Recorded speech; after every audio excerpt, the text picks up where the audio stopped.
The mahogany gleamed under the heavy crystal chandeliers of the Newport Estate ballroom, reflecting a perfect image of success, security, and Arthur Vance's towering sense of self-achievement. His hands, usually steady from decades of closing multi-million-dollar deals, clenched the edge of the script for his rehearsal dinner toast. It was not the delivery that troubled him. Arthur never failed at public speaking. It was the necessary lie embedded in the first paragraph. His son, Ethan, stood across the room, smiling too brightly at the bride-to-be, Olivia, a woman Arthur had spent the last 8 months covertly analyzing and actively distrusting. His falla fatale, that rigid, unyielding pride mandated that he maintain control over his family's narrative, even if it meant distorting the truth about a pivotal piece of the wedding financing he'd handled. Money that was not, strictly speaking, his to leverage. The immediate conflict was stark. Confess the truth now, before the dinner crowd settled, and risk derailing the entire weekend by exposing a financial vulnerability that would undermine his reputation as a provider, or stick to the prepared script, guaranteeing Ethan's perfect day, but committing fully to the secret that was eating him alive. He looked down at his Rolex. The toast started in 45 minutes. That was his deadline. If he chose silence now, the opportunity for honesty would evaporate completely, leaving him trapped by his own need for flawless presentation. A low bass thrum of the contracted jazz trio began warming up, the first sound of the night drowning out the small, frantic voice of doubt he usually managed to suppress. He smoothed the lapel of his tailored tuxedo, the fine wool a familiar texture of expensive armor. He needed to be the patriarch tonight. He needed to be right. The air, thick with the scent of lilies and old money, felt suffocating. Did his son truly not see the calculating glint in Olivia's eyes? Or was Arthur the only one capable of clarity? Arthur found Ethan near the raw bar, animatedly discussing the seating chart with Olivia. The clock had already ticked down to 40 minutes. Every passing minute cemented his decision to maintain the facade. As he approached, the scent of expensive cigar smoke, faintly lingering from an earlier cocktail hour, pricked his nostrils, reminding him of the elite company whose opinion mattered immensely. "Everything set, son?" Arthur's voice was measured, deliberately bypassing the casual warmth of the room. He didn't wait for Ethan's response, turning instead to Olivia, who held a list detailing the flower arrangements. The crisp, starched texture of the linen napkin draped over the table seemed too informal for the gravity of the occasion. "Just confirming the final count for the late arrivals, Arthur," Olivia replied, her smile professional, perhaps a shade too practiced. "We decided to use the overflow funds, the ones you so graciously provided last week, to upgrade the centerpiece orchids. They are stunning. Ethan and I think it will truly elevate the tone." Arthur's jaw tightened. The overflow funds were exactly the principle of his lie, a risk he took to ensure the Vance wedding was the best Newport had seen that season. Olivia treated it as an aesthetic choice. His pride flared, interpreting her casual tone not as excitement, but as a careless disregard for the value represented. "Upgrade the tone? Olivia, we discussed prudence. That capital was designated for the down payment on the Georgetown property, not ephemeral floral displays. We must adhere to the budget I established." Ethan stepped between them, his posture defensive. "Dad, relax. It's handled.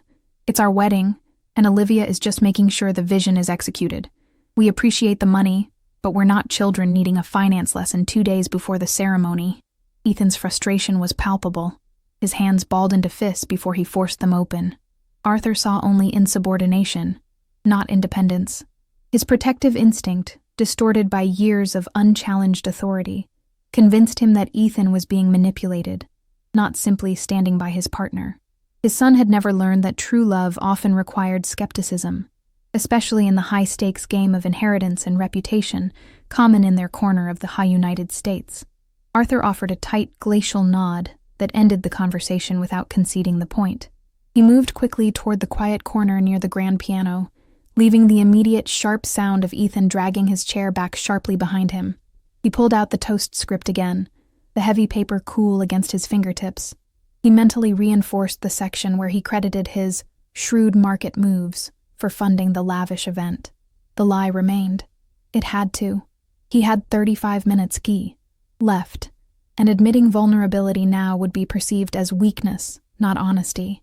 The rehearsal dinner started precisely on schedule, an island of structured elegance in the chaotic sea of family politics. Arthur sat at the head table, accepting the obligatory praises from guests, old friends and colleagues, all noting the impeccable detail, the sheer expense of the evening. His jaw ached from the effort of maintaining a gracious smile. Every compliment on the seamless execution felt like another brick cementing his fabricated narrative. He checked his watch. 20 minutes. Until the toast.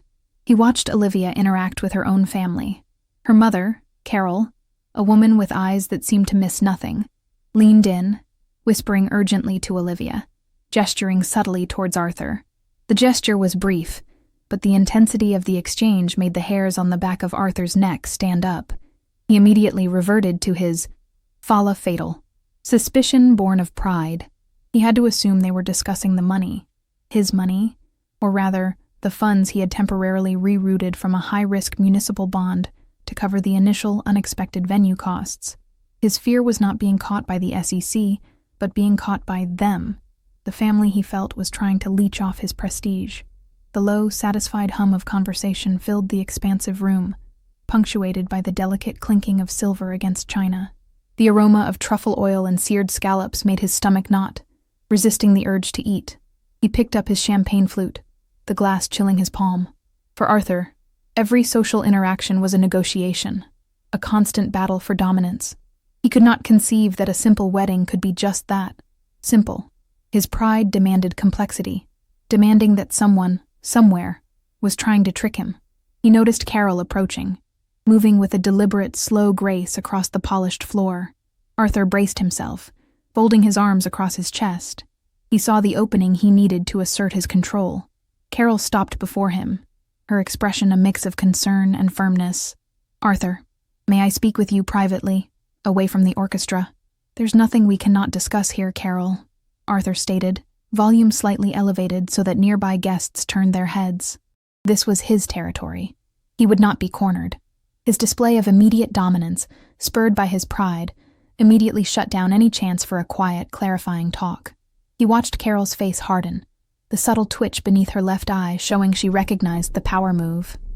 He had successfully intimidated her, for now, but he had also escalated the tension.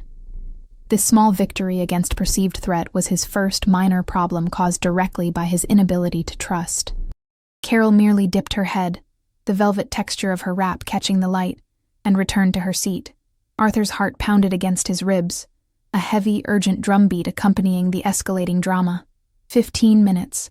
Arthur rose precisely at the scheduled moment, the applause polite and expectant. He gripped the heavy silver microphone stand, the metal cold and slightly sticky under the warm spotlights. He took a deep breath, letting the silence settle, a technique he always used to command attention. "Ladies and gentlemen," he began, his voice resonant and perfectly modulated, the voice of authority that had defined his career in the corporate boardrooms of the now United States. He launched into the prepared speech, detailing Ethan's journey, Olivia's charming integration into the family, and then the crucial, fabricated detail. And of course, we spared no expense for this monumental occasion. Due to a particularly shrewd investment portfolio I managed earlier this year, we were able to provide the resources necessary to ensure this weekend, and their future, is built on the firmest of foundations. As the audience offered murmurs of admiration, Arthur's eyes locked onto Carol. She was not applauding. She was staring, an expression of profound disappointment settling over her features. He felt a sudden, dizzying heat rush up his neck, the internal sound of his own pulse loud in his ears, warning him of the lie. His pride demanded he finish the performance. To falter now would suggest vulnerability, and Arthur would sooner lose his fortune than his facade. Obstacle 1, the challenge of competence. To Ethan and Olivia, Arthur finished, raising his glass. The toast was a success. The lie was sealed. As the guests settled back into conversation, Arthur felt a tap on his shoulder. It was Roger, his personal banker and a guest, looking distinctly uncomfortable. Roger pulled Arthur aside, drawing him toward the terrace where the salty sea air offered a brief respite from the opulent heat of the ballroom. The rough texture of the stone balustrade pressed against Arthur's hand as he leaned in. "Arthur, about those funds," Roger whispered, his voice shaky, a low, urgent drone barely audible over the distant crash of the waves. "The municipal bond you liquidated last week, it just surged. If you had held for 48 more hours, we would have seen a 20% return.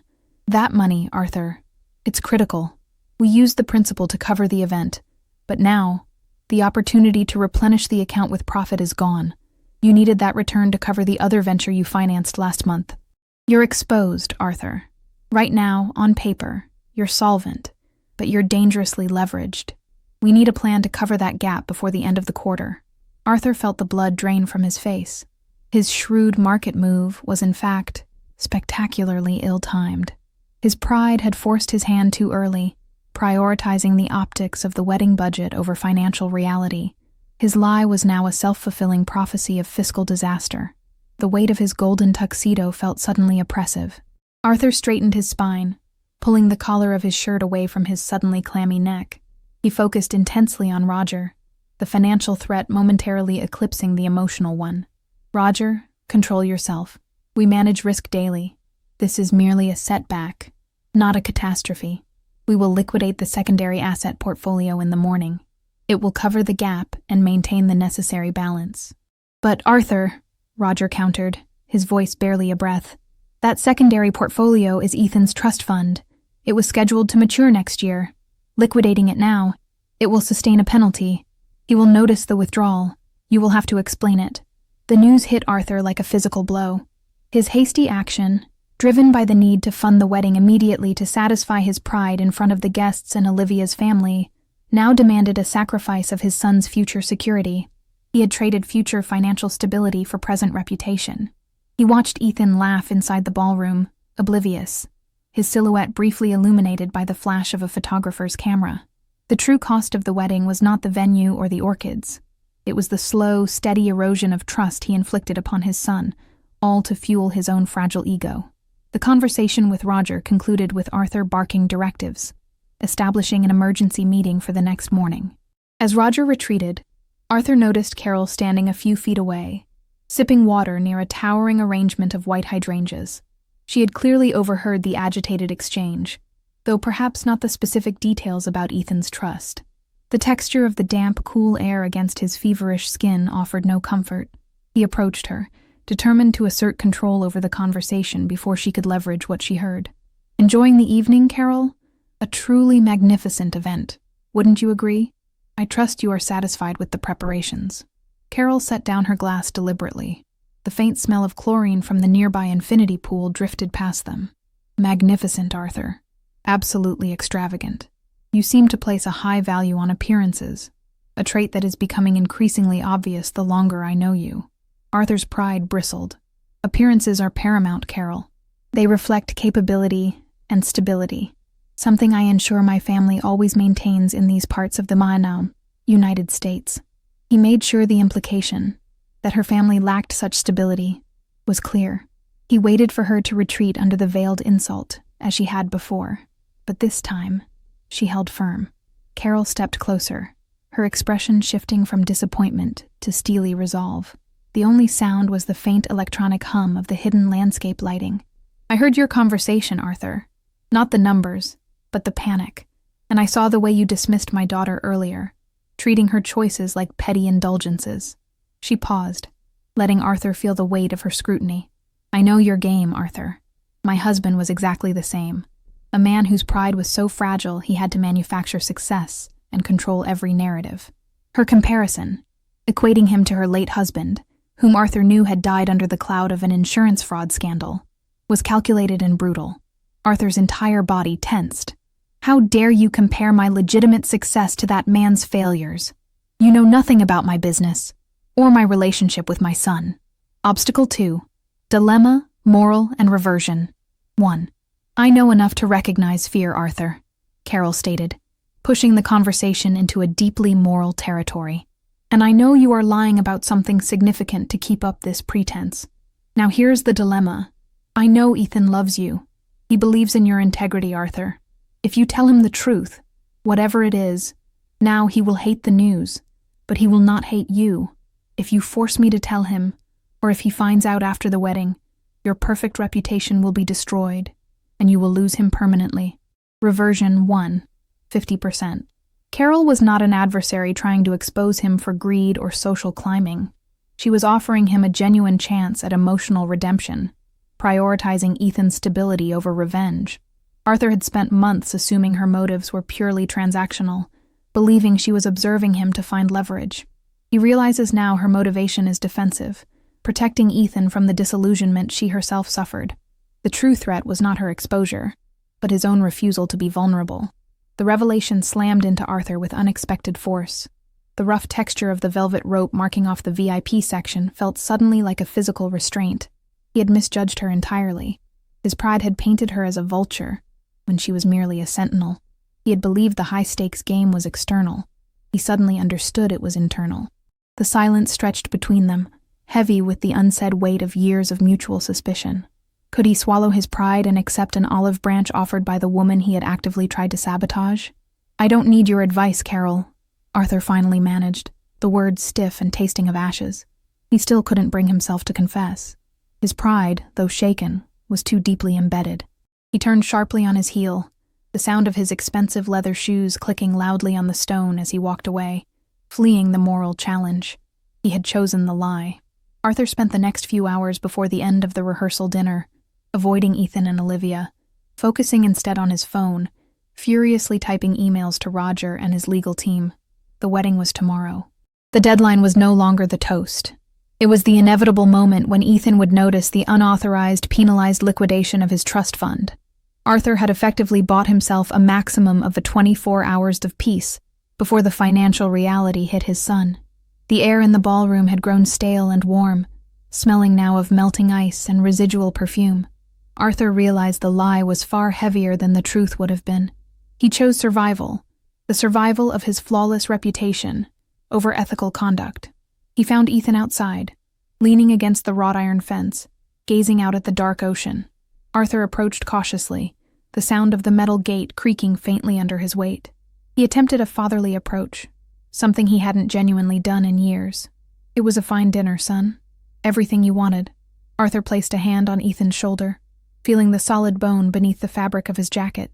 Ethan shrugged the hand off, not violently, but with a definitive movement of rejection.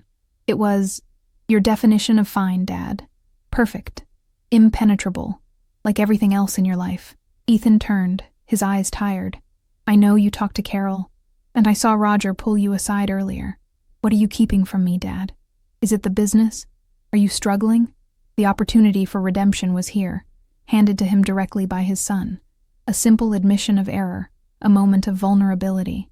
But Arthur's pride viewed honesty as surrender. "Nonsense, Ethan. Absolutely baseless speculation," Arthur scoffed, pulling his posture to its full, rigid height. "I was discussing portfolio management with Roger. Routine. Carol, as you know, is overly dramatic. If she suggested anything was amiss, she's mistaken. I assure you your future is entirely secure. I handle everything. You never need to worry." The emphasis on "I handle everything" was the poison in the reassurance. Ethan shook his head, looking away. "That's the problem, Dad. You always handle everything. You handled the guest list, you handled the venue, you handled the finances. It feels like I'm marrying Olivia, but we're moving into your life, not starting our own. I wish, just once, you would allow yourself to be a little messy, a little human." Arthur flinched. The texture of the iron fence, cold and unyielding beneath his fingertips, mirrored his internal stiffness. "Humanity is weakness in the marketplace, Ethan, and I refuse to be weak. Now, get some sleep. The biggest day of your life is ahead." He walked back inside, the sharp, final click of the latch echoing Ethan's immediate withdrawal. Arthur had successfully suppressed the suspicion, but at the cost of deepening the emotional chasm. The morning of the wedding dawned unnaturally bright, forcing a ruthless clarity upon Arthur's sleepless mind. He had secured the funds needed to cover the immediate financial gap by executing the trust fund liquidation overnight, taking the sizable penalty. The only remaining hurdle was the appearance of absolute control. The air in his penthouse suite, though heavily filtered, still smelled faintly of the celebratory champagne from the night before, a sweet, cloying reminder of his successful deception. He supervised the delivery of the flowers to the bridal suite, the massive cascade of white roses cool and soft to the touch. He meticulously checked his own attire, the crisp white shirt, the silk tie, the patent leather shoes, every detail perfect, a physical embodiment of his unwavering pride. Arthur's routine was his shield. If everything was physically correct, the emotional turmoil could be ignored, stuffed deep into the dark corners of his consciousness. Superation and growth, but the flaw still lurks. As he walked across the manicured grounds toward the main house, he saw Ethan sitting alone on a stone bench, dressed in his full morning suit, looking pale. Arthur paused, seeing not the confident businessman he had groomed, but the vulnerable young man who had once brought home a bruised knee and looked to him for unquestioning comfort. For a brief, dangerous second, Arthur felt the solid wall of his pride crack. He approached, sitting down beside his son. "You look nervous," Arthur observed, his voice softer than usual. "I am, Dad." "Massively," Ethan admitted, running a hand over the rough texture of the stone. "It's permanent, isn't it? This change." Arthur wanted to say, "Yes, and permanence requires absolute control and perfect planning, which is why I did what I did." But the memory of Carol's warning, "You will lose him permanently," stopped him. He made a conscious, painful effort to suppress his instinctive response. "It is permanent," Arthur agreed, looking out at the expanse of the ocean, the repetitive sound of the waves a hypnotic rhythm. "But it's also yours to define. You have to allow yourself to make mistakes, Ethan, to be vulnerable with Olivia. That is the real foundation." Ethan turned, his expression of surprise genuine. "Did you just admit that vulnerability is a strength, Dad?" Arthur swallowed hard. "It is a necessity sometimes, though it doesn't mean you should ever abandon prudence." The qualifier was automatic, the reflex of his pride immediately snapping back into place, diluting the rare moment of sincerity. He had managed a half-step towards honesty, but his deep-seated flaw prevented the full leap. Ethan merely sighed, the brief glimmer of connection extinguished by the familiar caveat. Obstacle 3. The crisis. The ceremony was slated to begin in 1 hour. Arthur had checked his bank balances obsessively. The transfers were clean. The numbers looked stable. He felt a fleeting sense of relief. He had gotten away with it. Then, his phone vibrated with an incoming text. It was Roger.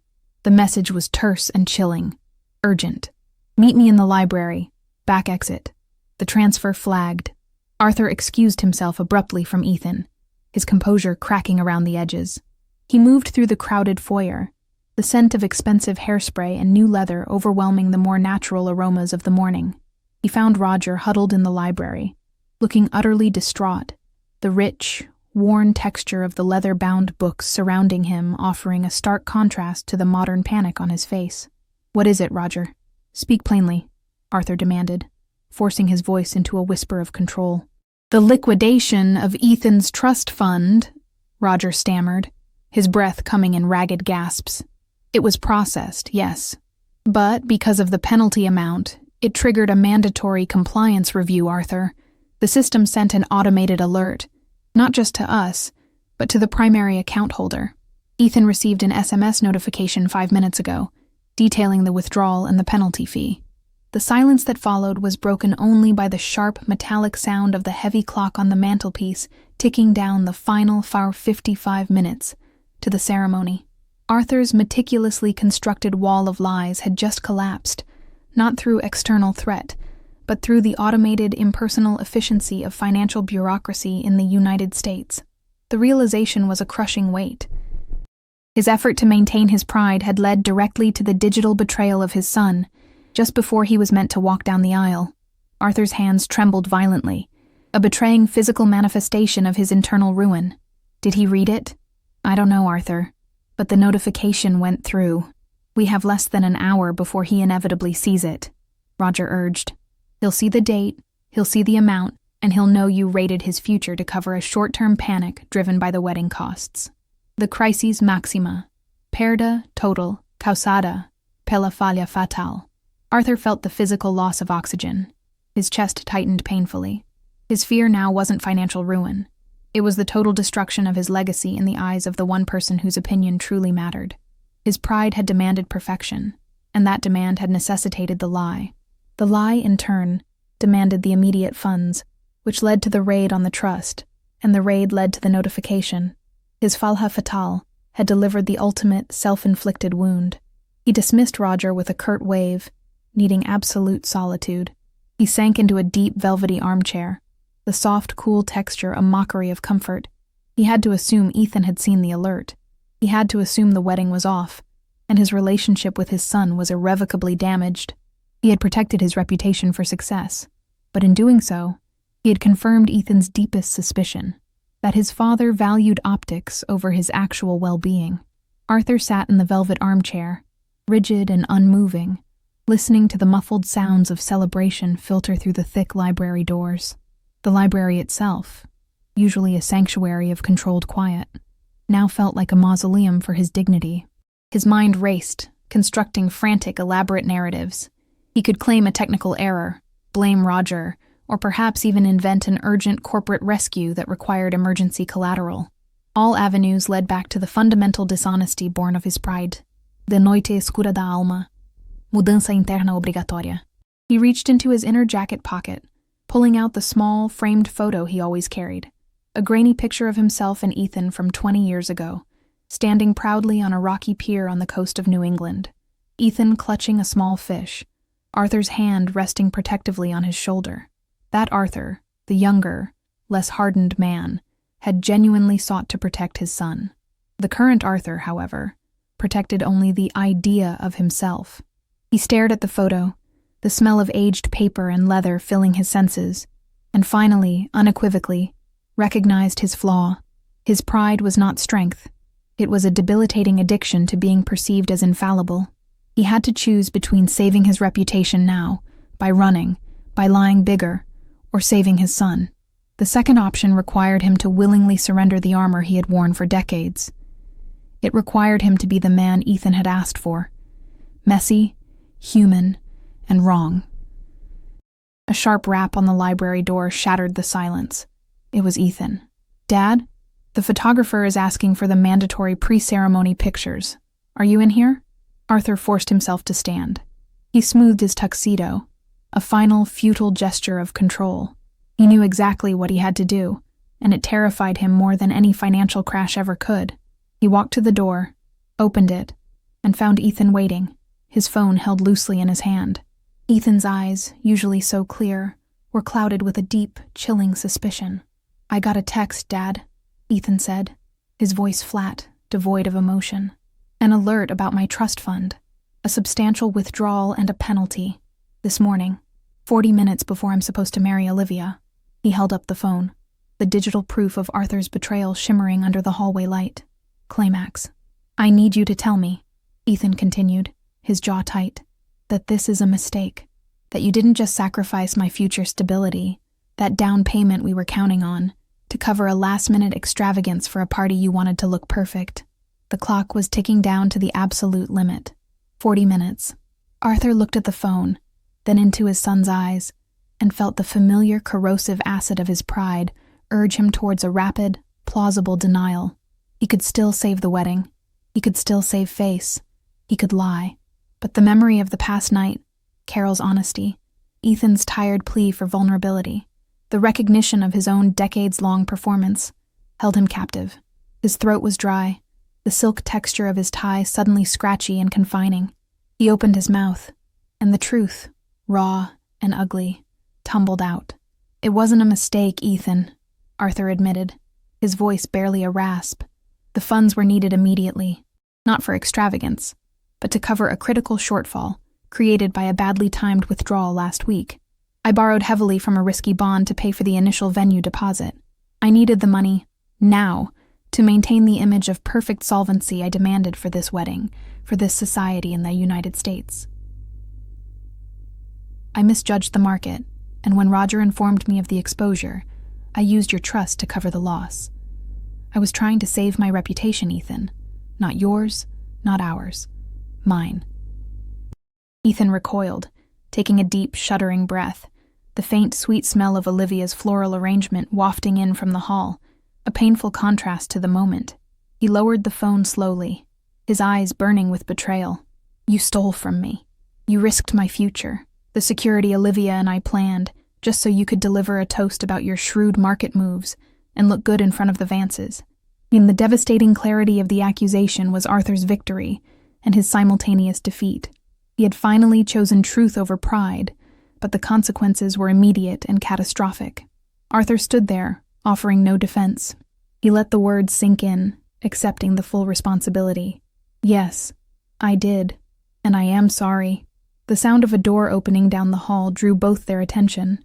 Carol emerged from the bridal suite, her expression tight, walking toward them. She stopped short, observing the wreckage of the moment. Reversion 2. The final revelation. Ethan. Arthur. Carol said, her voice cutting through the tension. You need to know something about the finances. It's time.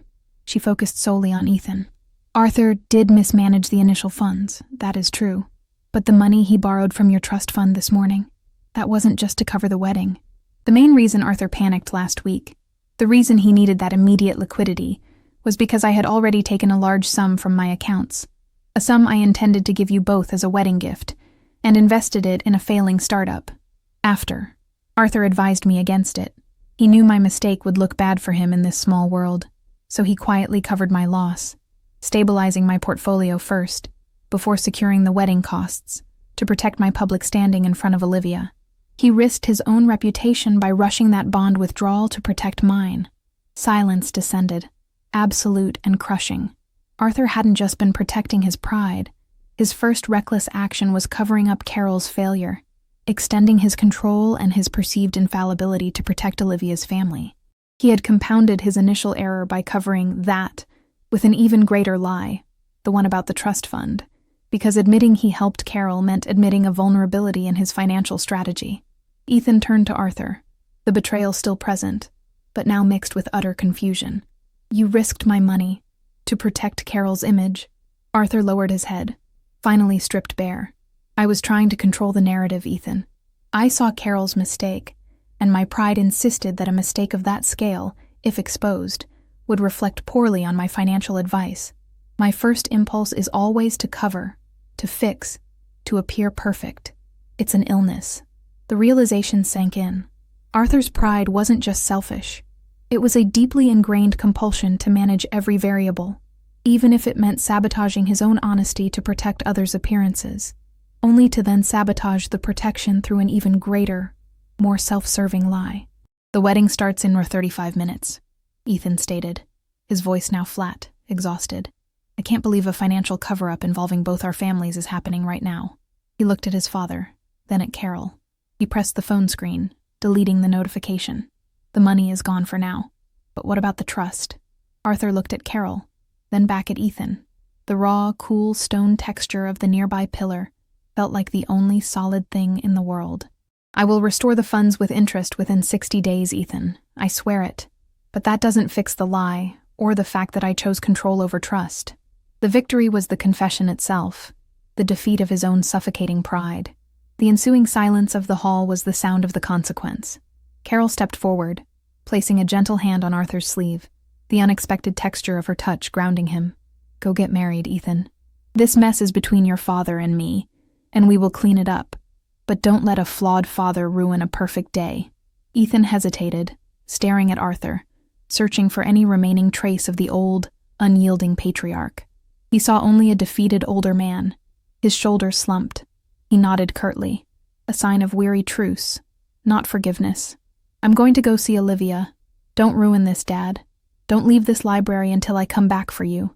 Ethan turned and walked quickly toward the sound of the developing celebratory bustle, disappearing from sight. Arthur sank back into the armchair, exhausted. Why did you tell him, Carol? You didn't have to expose your own mistake to soften my fall. Carol sat across from him, looking him straight in the eye, because I recognized the look of a man about to throw away the only thing that truly matters to him, his son, just to save his ego. My husband died doing that, Arthur. I couldn't let you. Arthur sat in the quiet library, the deep, rich smell of old wood and leather filling the air, until Ethan returned exactly 20 minutes later. The sound of the wedding march was starting to swell from the courtyard. Ethan stood in the doorway, framed against the bright light, his face set in a carefully neutral expression. It's time, Dad. For the picture, and then the walk. Arthur stood, his joints protesting the sudden movement. He He adjusted his jacket one last time. He was still the picture of the successful businessman, but internally, the structure had been shattered. "Ethan, before we go," Arthur began, stopping his son with a hand on his arm. "I regret the lie and the years of control. I understand if it takes years, or maybe never, for you to trust me again. I chose my pride, and that was the biggest mistake of my career." Ethan did not soften. He merely met his father's gaze. "I love Olivia. I'm doing this because of her. You are my father. I will wait for you at the end of the aisle." They walked out together, moving past the hushed guests, toward the ceremony. The transition from the sterile quiet of the library to the vibrant, overwhelming sight of the wedding party was jarring. Arthur's eyes scanned the crowd, searching for Carol. She was already seated, offering him a barely perceptible nod of encouragement. Arthur took his seat at his son's wedding with pride. "I regret what she said about me."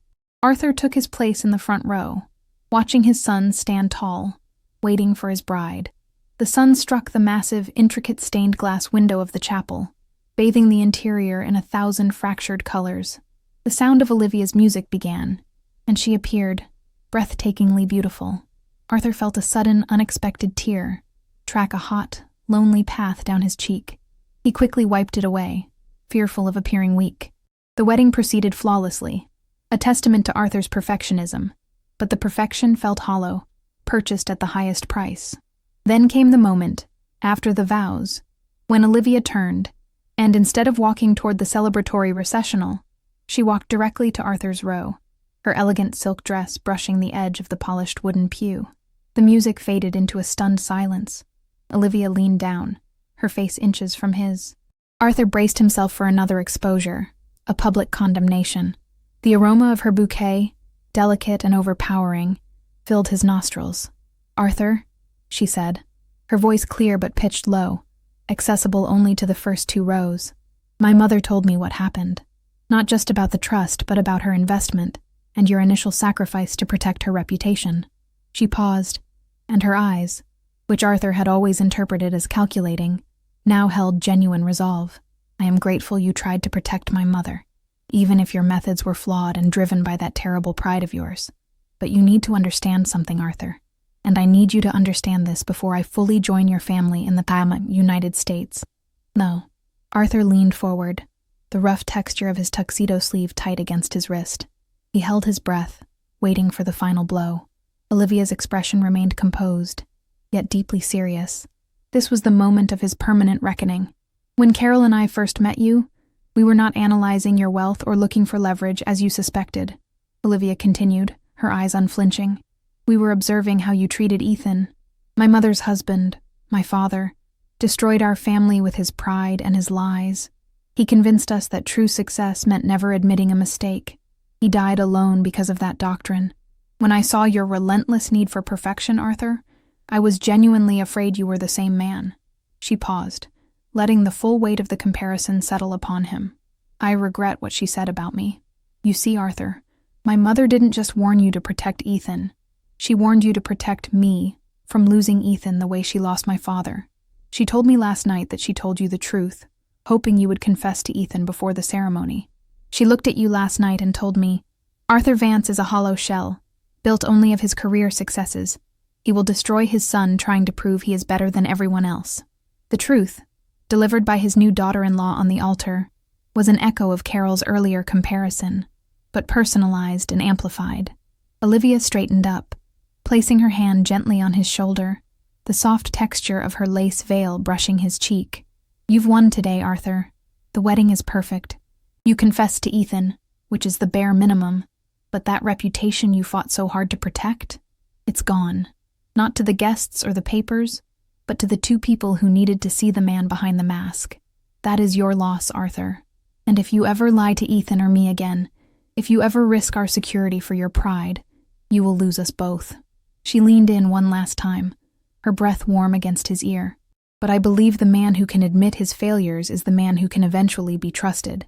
Fix the money, Arthur, and start learning how to be simply Dad, not the King of United States. Finance."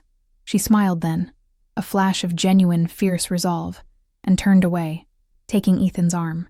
The music swelled and they walked out, husband, and wife, leaving Arthur physically untouched, but emotionally gutted. Arthur sat in the pew, watching the crowd file out, the loud, joyful pealing of the chapel bells providing the soundtrack to his internal unraveling. Conclusão com custo. Vittoria plus perda permanente. He had secured the victory. Ethan was married, the ceremony was a success, and he had finally broken through the decades-long prison of his own pride, choosing honesty over self-preservation. That was the win, but the loss was profound and permanent. The memory of Olivia's words, "He is a hollow shell, built only of his career successes," was the scar he would carry. He hadn't just lost money or reputation. He had lost the illusion of infallibility he had carefully cultivated for his son. The deep, ingrained distrust in Ethan's eyes, the weary truce rather than a loving embrace, represented the true cost. Arthur rose, walking slowly down the aisle, the rich, polished texture of the wooden floor cool beneath his feet. He saw Carol waiting outside, looking toward the reception area. "She's fierce," Arthur commented, his voice rough. "She had to be," Carol replied simply. "She loves your son, Arthur, and she won't allow you to be the lie that breaks him." Arthur nodded. He knew the path ahead would be long. He had to rebuild the trust, piece by painful piece, accepting that he would always be the man who rated his son's future for the sake of his ego. The debt was not only financial but emotional, and the interest rate was paid in vulnerability, a currency Arthur was just learning to manage. He had taken his seat at his son's wedding with the pride of a king surveying his empire. He left it as a deeply flawed man who had just paid the ransom for his soul. He felt a physical hollowness in his chest, the space where his suffocating pride used to reside. It was an absence, a wound, but also a chance for something real to finally grow. He stepped out into the sunlight, joining the celebration, the sound of the festive band attempting to mask the deep, resonant silence of his own self-condemnation. He was a father, flawed and exposed, starting over,